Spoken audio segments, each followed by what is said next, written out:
Evet, şu an tren geliyor Tehir'le. Denizli İzmir treni.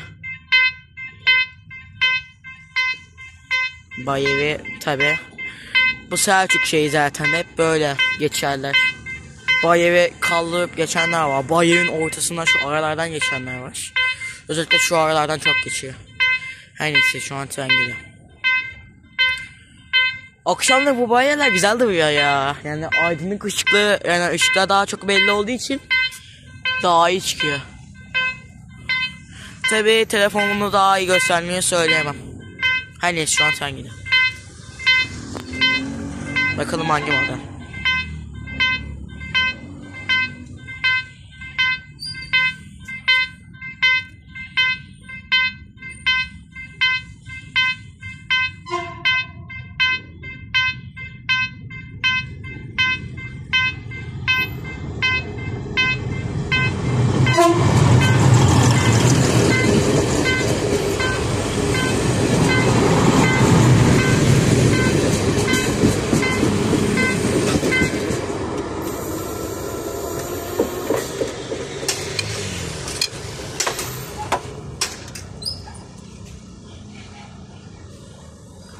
Ve evet, gitti. Ve evet arkadaşlar, umarım beğenmişsiniz. Bir dakika, videoya geçmek üzere, kendinize iyi bakın. Bay bay.